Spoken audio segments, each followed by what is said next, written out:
Hey Peeps, welcome to another video. Today it is the pattern review for the McCalls 7892, which is this wonderful ruffly bishop sleeved tie fronted dress. This was voted for by my Patreon peeps. So this one has taken me quite a while to get to because I wasn't sure what fabric I wanted to use to make it. I knew that with the ruffles that I wanted to double them up, so I knew I was going to need more fabric than the pattern suggested because I prefer to have my ruffles have the same fabric both sides, rather than you be able to see the wrong side of the fabric on the ruffle. So I was having a look through my stash and there was a few that I wanted, but they weren't very wide rayons that I had. So I ended up picking this one, which is from the Textile Centre. I got it quite a while ago and I got 5 meters of it.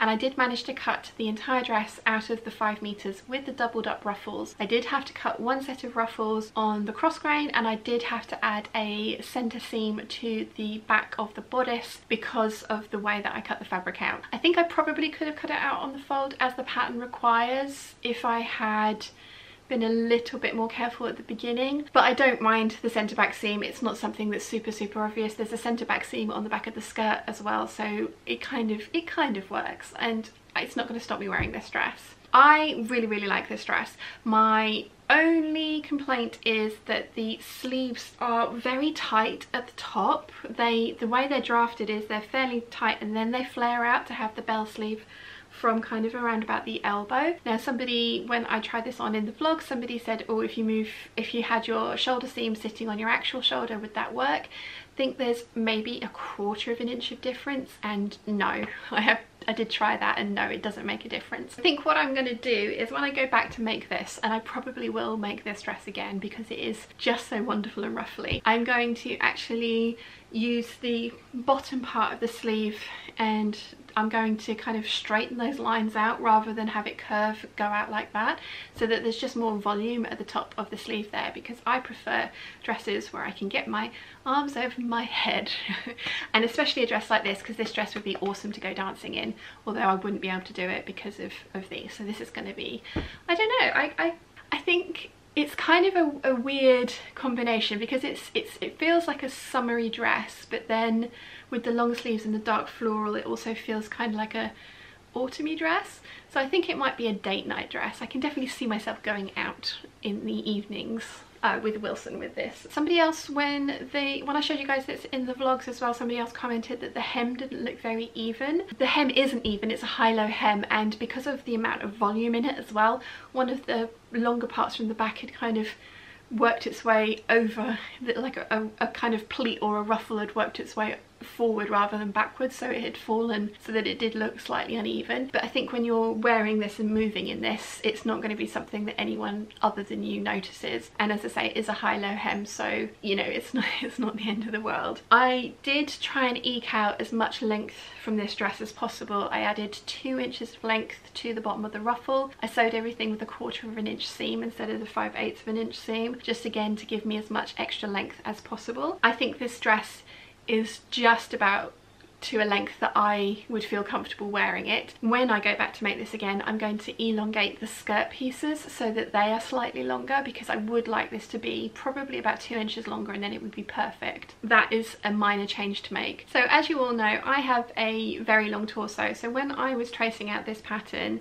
they didn't have any lengthen and shorten lines on this pattern at all, but the majority of times when they have midriff pieces, they tend to ask you to lengthen and shorten at the midriff. I didn't want to do that because I find that then kind of throws the proportion out of the pattern pieces. So I added my length to the very bottom of the front bodice and the back bodice of the pattern, and again I show you how to do that in part 1 of the sew along. I think it's worked really well because it's given me the extra length that I needed, but it hasn't distorted the proportions of the dress too much, and because there's gathering underneath the bust and also at the back, I think you can get away with adding length to a pattern that way. It's not something that you usually would do, because when you add length that way, you're actually making that bottom line longer. But as I say, because there's a gathering points, I think I get away with it. I'm probably going to shave about 1/4 of an inch off of the sleeve, or the shoulder seam, or the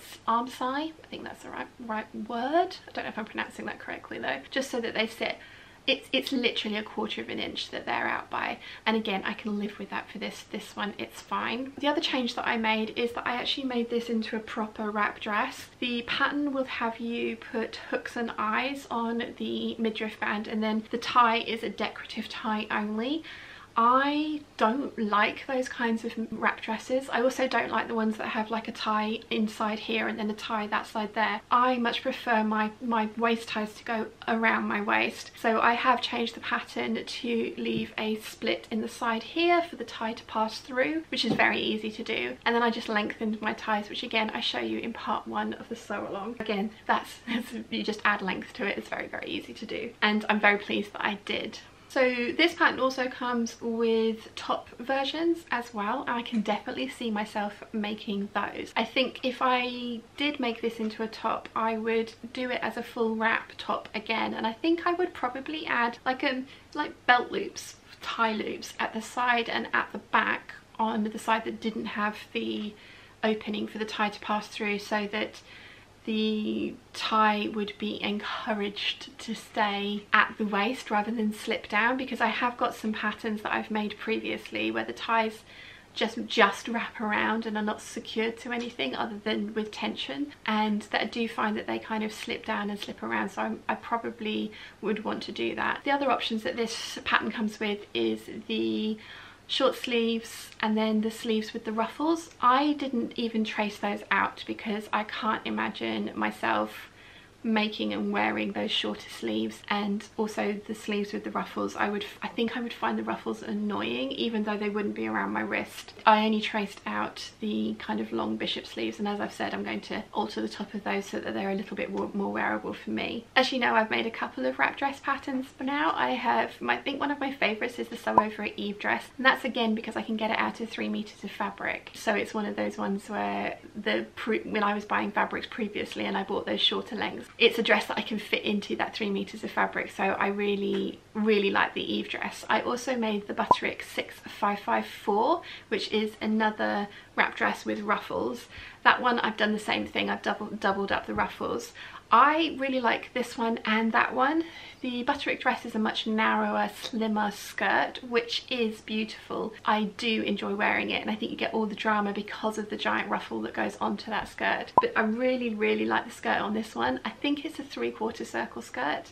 It could be a full circle skirt, but it's a very full skirt and is a circular skirt, and then you add the ruffle onto it as well, so there is a lot of drama in this skirt. That's another reason I think this would be a great dress to go dancing in, because the movement that it has would be awesome. I made this from a rayon that I got from the textile centre. I don't think I would make this out of cotton lawns or anything like that, because I think because there's so much volume in the skirt and the ruffles and things like that, I think with a cotton lawn it might end up being a little bit too poofy for me. I like the drape that the rayon gives this dress. I think that's awesome. As I mentioned, this is a pattern that was voted for by my Patreon peeps, and you will be seeing a long line of Patreon names running across the bottom of the screen now.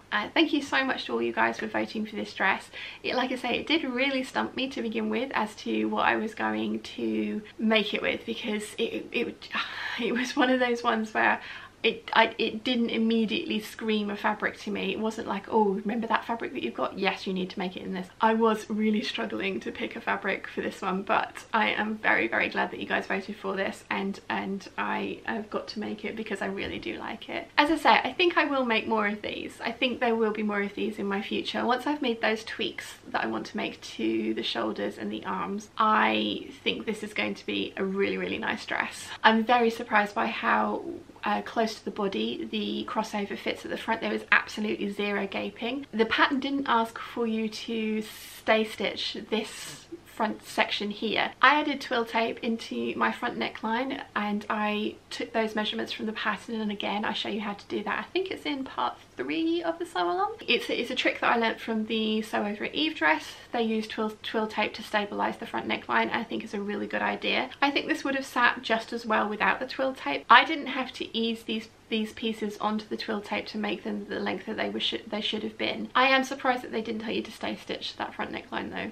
so you know, I'm pleased with how this has come out. Overall, I highly recommend this pattern. The pattern itself was easy to follow. It was an interesting way of putting on the midriff section and then attaching the skirt. I can see why they've done it that way, because they also have a top pattern that's included in this, so the way that they've attached the midriff makes sense to me. One of the things that you want to bear in mind when you're making these dresses, and I do talk you through this in every single time that I do a sew along, is finding the correct size for you. The Big Four patterns build in a lot of wearing ease to their dresses. I don't like my dresses to fit with the amount of ease that they build in, so I do talk you through how to find the finished measurements on the pattern piece and then work out what you want your finished garment to look like on you. I went for a garment that's a couple of sizes smaller than the pattern recommendations or the envelope recommendations, and this is just my preference for fit.